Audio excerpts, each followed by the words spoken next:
Hello everyone and welcome back to another Living Legends 2 video. Today's going to be focusing on the first QA dev session that was held there, hosted by Lico and Nene. A few of us from the community were there to ask some of the questions that I'm sure many of you will be interested in hearing the answers to. So there's just some footage that I recorded from a recent test session. You may also hear a cat occasionally in the background. That is what we will refer to as Battle Cat. And just try to ignore them. They're just being antsy for no reason. So, just a note, the game is still in very early development still. It's at 0.3 as a variant, so they're getting there, but a lot of the systems and other sort of planned mechanics are still in the kind of test phases or early prototyping stage, just to give you an idea.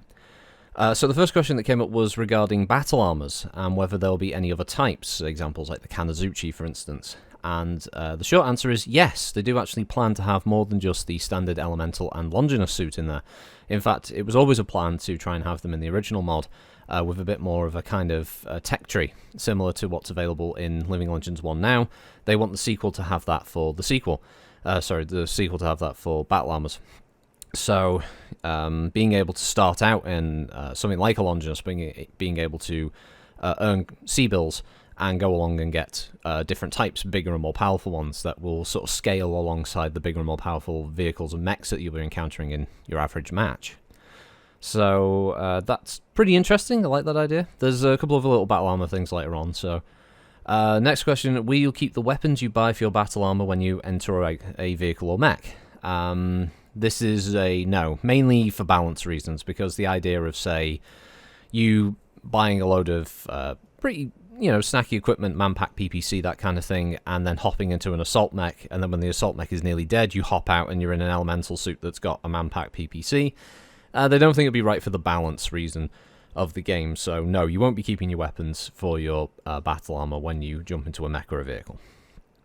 There was a jokey question about tanks getting double heat sinks. That is on the cards, but the specifics are being worked out based on build rules and the such there.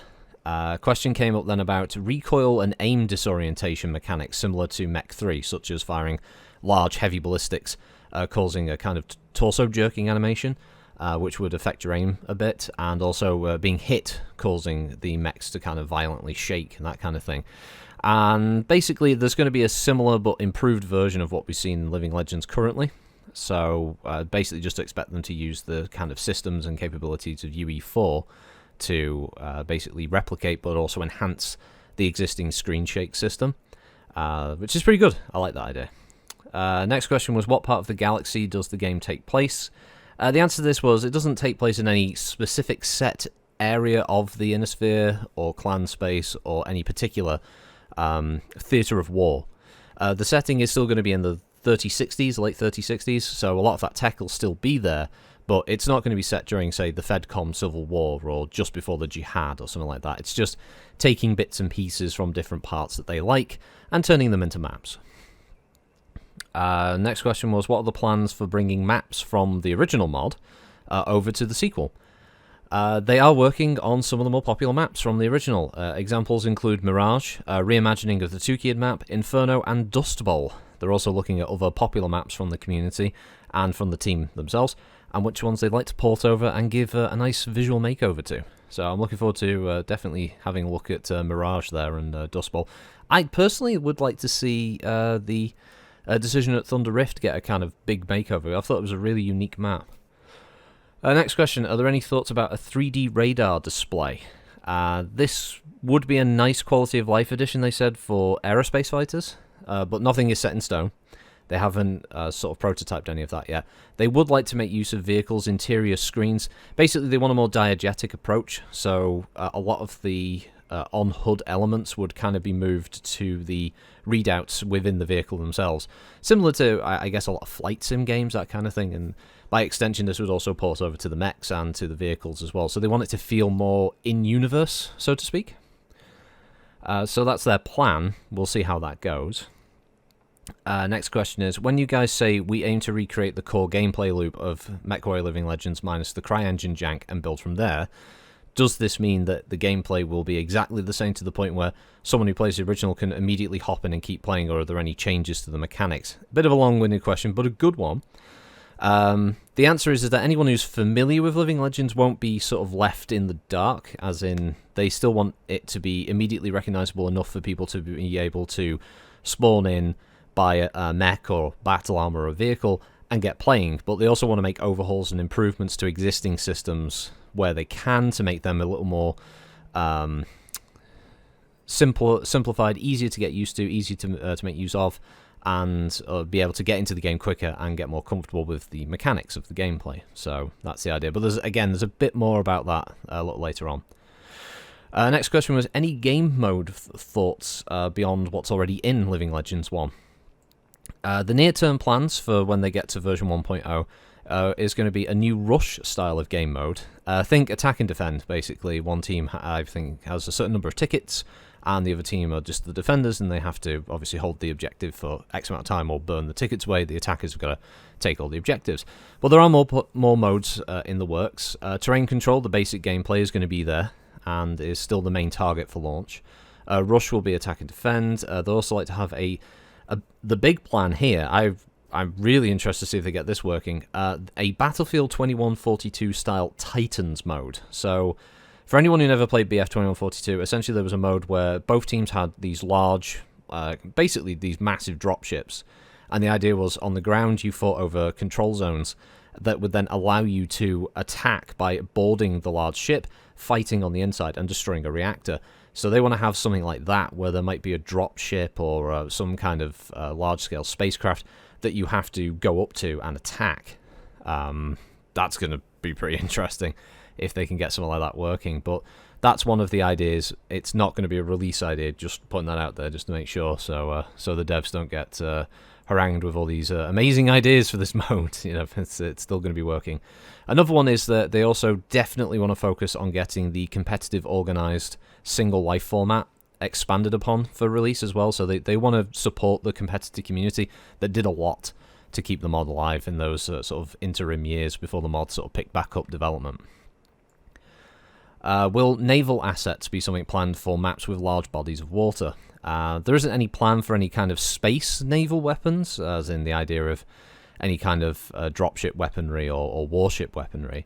They like the idea that if you were to, say, go beyond the map boundaries, so say you've left the ECM bubble that's preventing orbital assets from shooting you, if you were to go out there, you get shot by aircraft or it's like an orbiting warship that, you know, just rains hell down upon you.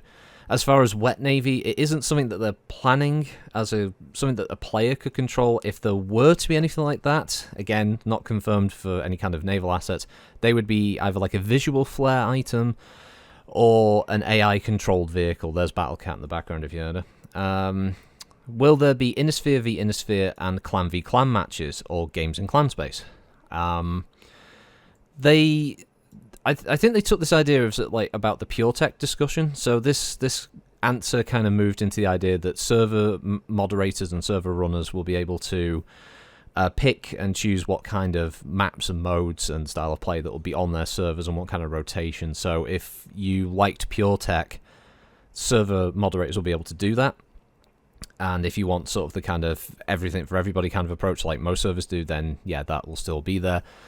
One of the reasons they're kind of wary about doing a kind of Innisphere versus clan only type setup is that, like on Pure Tech normally, is that it can create a lot of balance issues, and it was something that they were a little unsure of. Plus, it's not a thing that all the community want. You know, there's a fair amount of people in the community who just want to be able to play on the Innisphere team but have clan mechs, so that's what they're going to go for. Next question that came up was to do with the Wandering Samurai ECM plans, and were they a possibility? The answer to this was a bit of a long one, a complicated one, but the note was that anything's possible with the engine, but if it does, there's another question.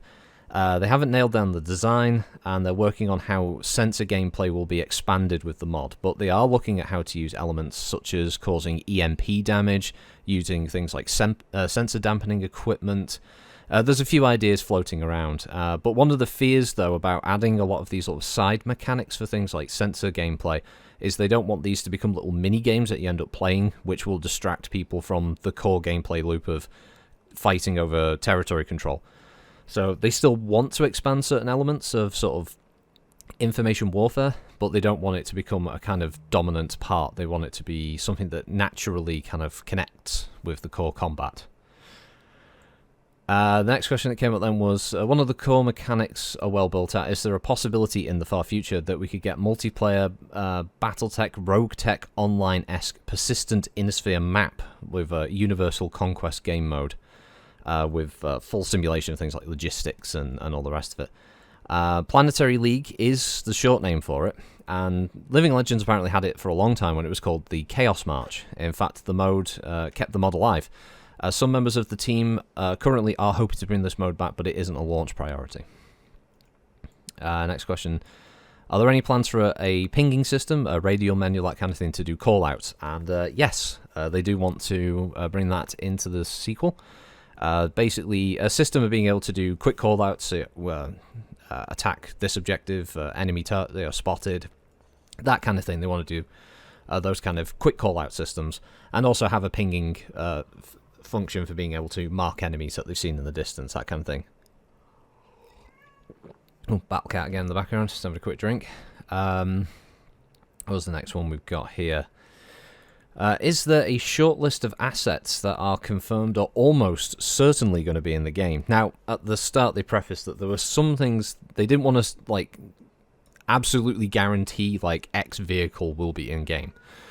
But they did confirm that for 1.0, the 4 mechs that will be available in the game at launch will be the Raven, Bushwhacker, Marauder, and Atlas. And these are not going to be PGI models. These are going to be completely original models that they're going to be developing themselves, and they are going to make them closer to technical readout in their appearance. That's the style they want to go for. So, yeah, we'll likely see completely real models there. Nene himself, I believe, is handling the Bushwhacker. So, I'm really interested in seeing that. Next question was, given how hard it was at times to target and take down aerospace in Living Legends 1, will anti-air be improved to balance this aspect? Yes, there is work going into this. One of the problems in the original game was the maximum velocity of aircraft did cause some netcode issues with the original mod, especially also based on where the player was geographically compared to the server. So in Living Legends 2, they're looking to improve anti-air gameplay. One of the ways, again, they want to be able to help with this is, if they can, and this is also a pending thing, but they're looking into it, the ability to have ammo switching that could allow you to take a certain amount of your ammunition as flak rounds to use against aircraft alongside your solid shot ammo, so it would give players some versatility. Though they do stress this isn't a confirmed function or feature yet, but they do want to look into giving players more options when going into combat, being able to respond to different kinds of threat on the field. Another question I was really interested in the answer: quad mechs, quad battle armor, quad V proto mechs, super heavies, tripods, lambs, urban mech lamb. It's another area that they were hesitant to answer, but they did confirm they are working on quad mechs. They're really interested to see if they can get them working in Living Legends 2, and if they can, oh god, please, Scorpion. I want to see a Scorpion. Scorpion, please, now. Okay, thanks. But as far as the other items were concerned, I believe if they were going to do a super heavy, it would be a weapon that would be an AI-controlled target that would be of an escort target, that kind of thing. It would never be something that could be controlled, and they didn't say anything regarding lambs. So, QA, I heard that Corns might be working with Morka to implement his overhaul to Mech 5 sound system into his sound mods. If so, is this so? And if so, is there also something like this coming to Living Legends 2?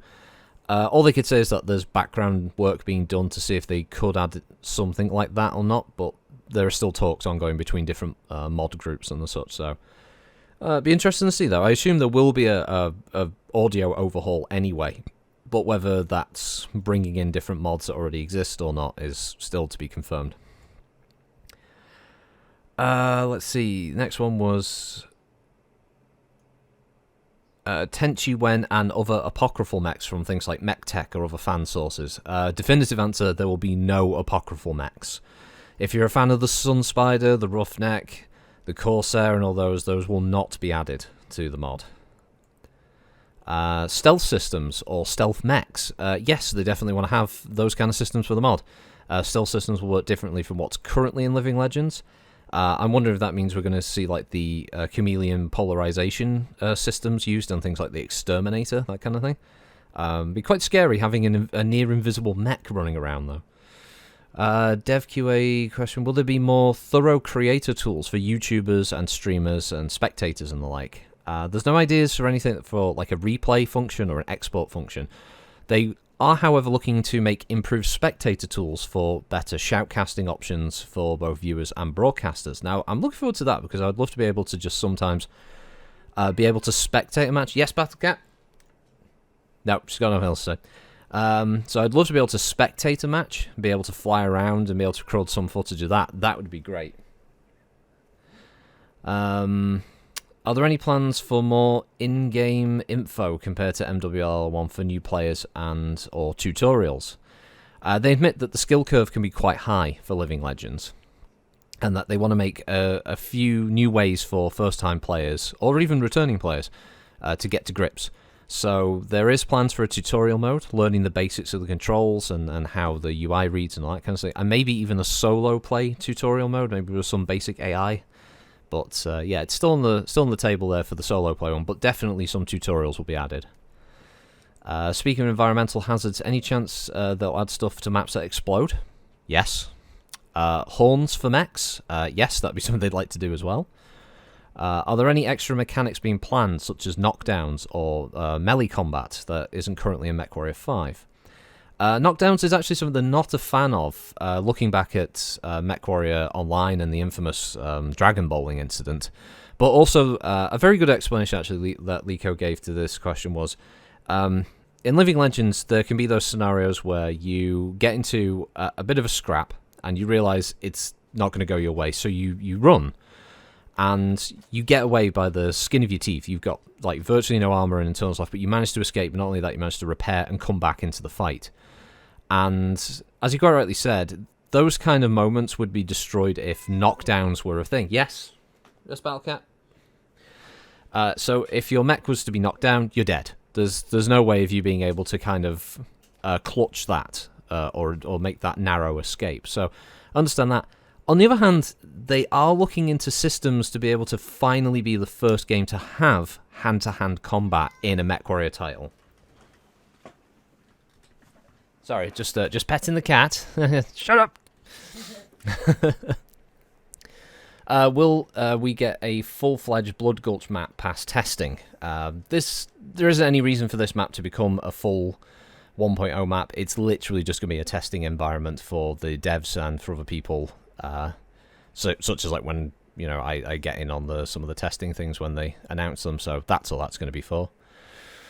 Since PGI MechWarrior 5 would feature extreme weather effects that never appeared in the vanilla game, are you planning on having intense weather systems on some maps, such as blizzards, thunderstorms, sandstorms, that kind of thing?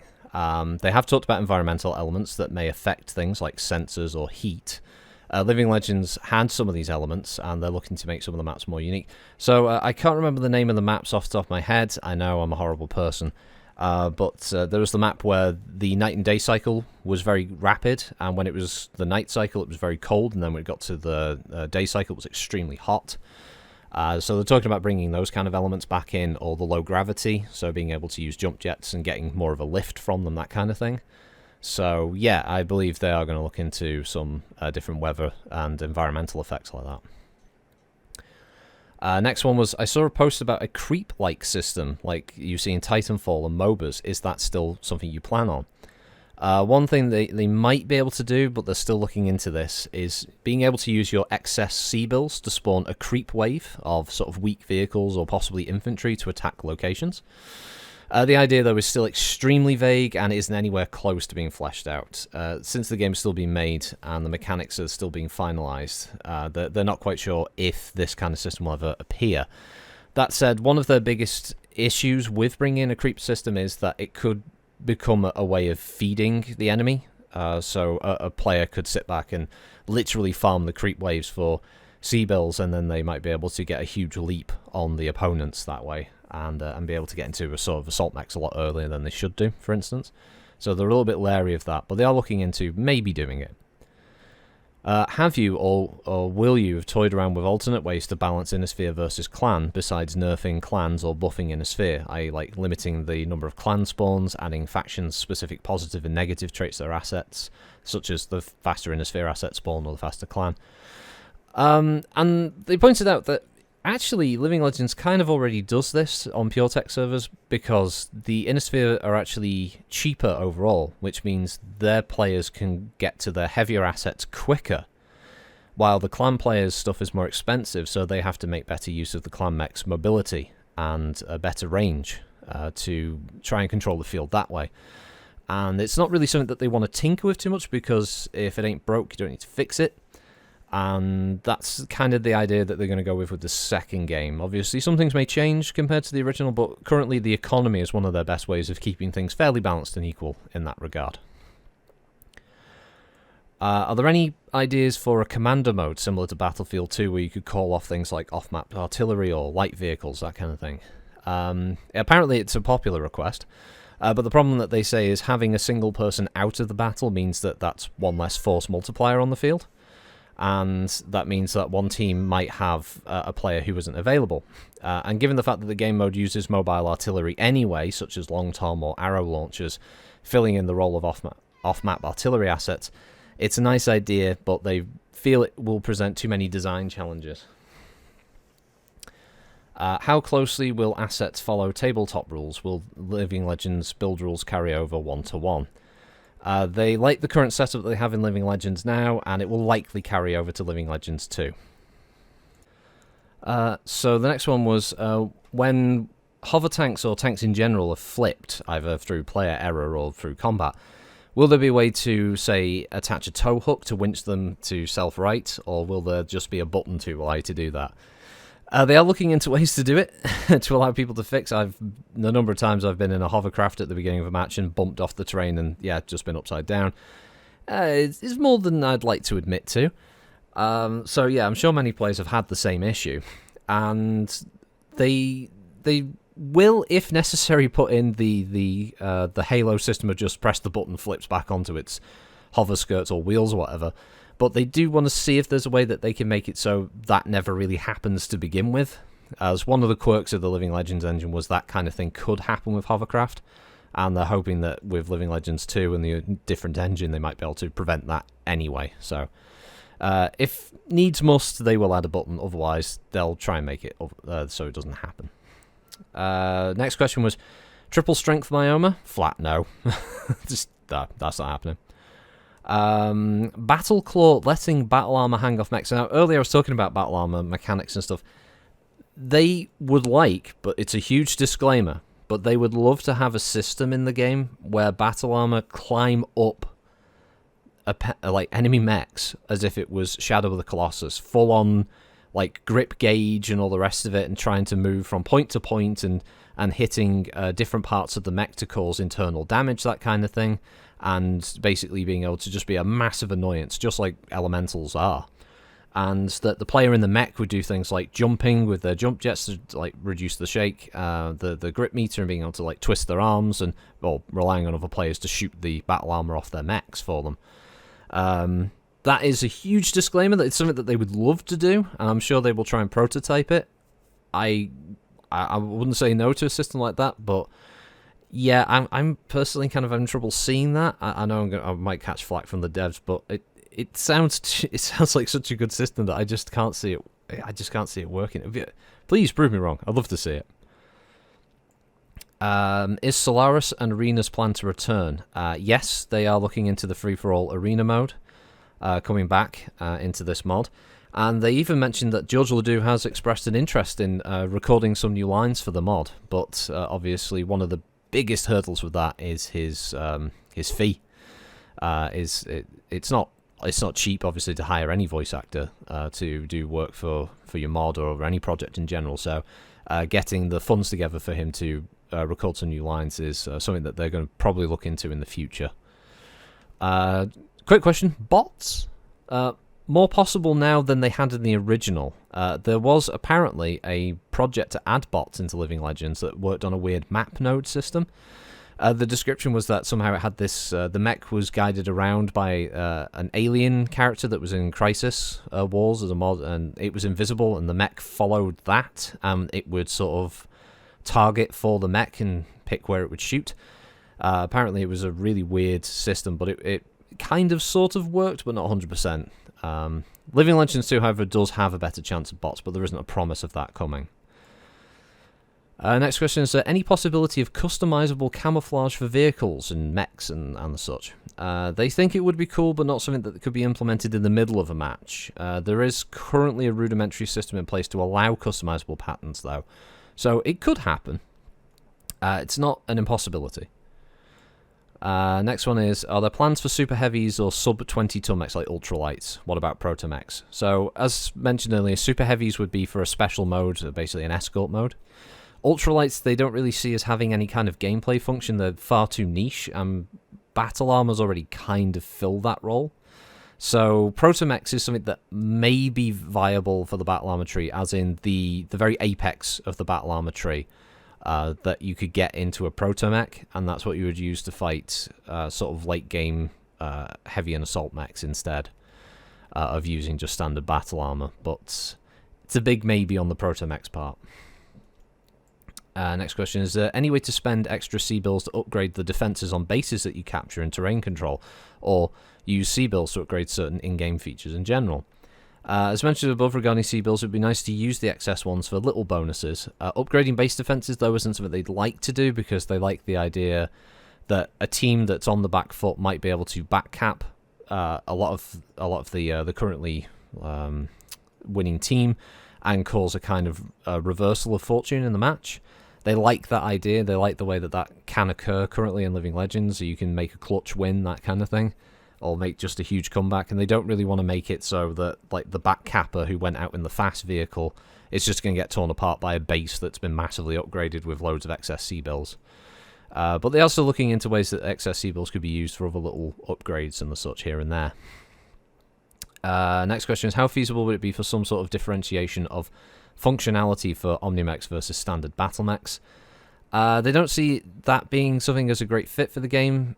Since Living Legends, most of them were Omnimechs anyway. It would be down to the number of Omnimechs battle mechs that are going to be in the final game. They don't have any solid numbers on just how many units yet will be there, so they can't really speak to it that in depth.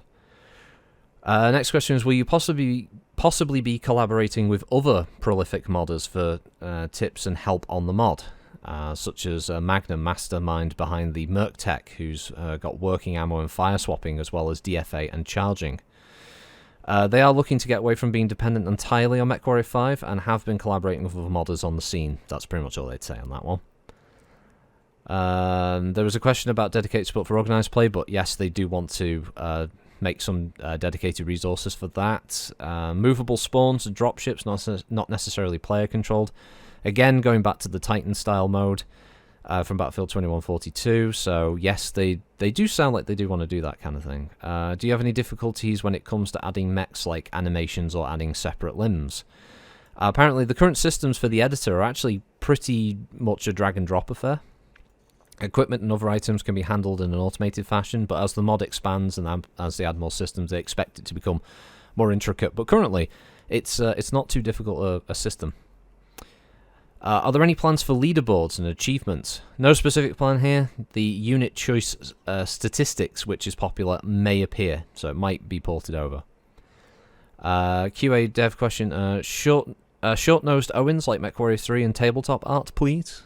Maybe, but in general they prefer to use the tabletop art where they can when they're designing the vehicles and the mechs. Next one is, will the rough map design philosophy stay the same from Living Legends 1, i.e. main, forward, face, side cap, mid, that kind of thing? Pretty much, they want to recreate the core gameplay loop. They don't want to break something that already works well, and if anything, they want to tighten the maps up, visually improve them, balance them where they can, that kind of thing. Our side torso is going to work the same in terms of damage, i.e. torso goes boom, but the arm stays on. Performance degradation is something that they want to avoid, because they want the game to have those moments where you narrowly escape being killed, or you just take down an opponent with like a sliver of health left. That kind of thing. So they want clutch moments to be an important part of a player's kind of experience with the mod. You know, those memories that you'll always have after you've, you know, maybe finished, or you come back to the mod, and that's one of the reasons you had that great memory of that huge fight. Will XL engine still be assumed default? Difficult to answer without knowing what every unit will be in the game. Landmines, maybe, could be fun to add as an ability to lock out a location, or at least to add sort of little defences, allowing a team to fortify an area or funnel their opponents, but again, it's something that they would have to test and look into for the viability. Will clan LRMs and Innisphere LRMs be different like they are in Living Legends? There have been discussions about missile behaviour. They do like the differences that they see in Living Legends with the direct fire system for the clans compared to the Innisphere, and they are looking at keeping those viable for short-range gameplay, but they want the LRMs to work better overall. Now, I think, and I would hope that Lico might correct me if he listens to this, but I think the discussion with LRMs is the idea that currently in Living Legends, LRMs are basically they're kind of like a long-range support weapon that is very difficult to use at long range because it's difficult to keep a target locked for very long. Most players are savvy enough to, you know, get the hell out of the way when they start taking fire, which means that it's difficult for you to play a dedicated LRM vehicle or a mech without having to expose yourself for those shots. And I think they want to look into making it a little easier to play that support role without getting yourself too close to the danger. So, but if I'm wrong, obviously, if someone would correct me on that, that'd be great. Let's see where we are here. Yeah, next one is, will there be server-side bans, kicks, mutes, and other admin powers natively supported? They are looking at a system to allow server mods to be able to run that, and also to have an automated system as well, so there doesn't always have to be a living, breathing person there to dole out any bans for, obviously, any off-topic words, that kind of thing. So, how open are they? How open are the devs to bribery in terms of adding assets related, such as being able to? What's the going rate for the Hellhound? It's not something they want to do. They're not going to get into the system of, hey, I made this model of this mech. Do you want to have it in? You know, that kind of thing. No, they don't want to go there. What kind of accessibility options have they considered? If they weren't sure if they were talking about accessibility in-game mechanics or accessibility for players who may have a disability. But on the disability side, they are looking into, standard things, colorblind modes and other player accessibility options is something they're confident they can accommodate for, as well as adding the tutorials and the such. Will there be stackpole effects? Of course, I expect massive explosions. Will player renaming in-match still be allowed through the console?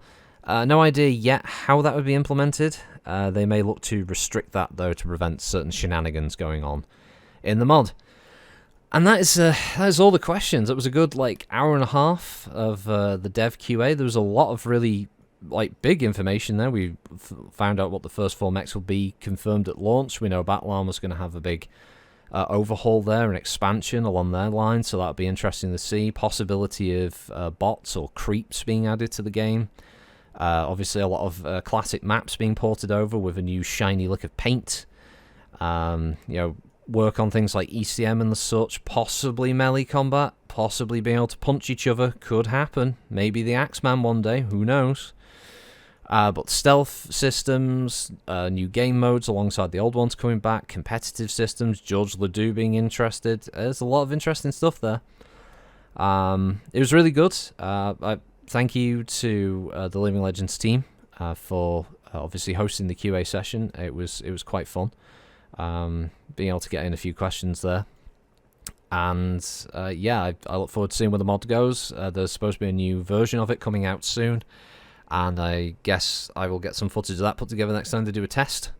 And I hope you enjoyed that. The footage that you've seen on there was literally just from a quick session we did, just messing around, just seeing how quickly we could blow each other up, that kind of thing, or other shenanigans. And if you have any questions specifically about some of the answers, I might be able to add a little bit more to those. If I wasn't very clear, please let me know in the comments below.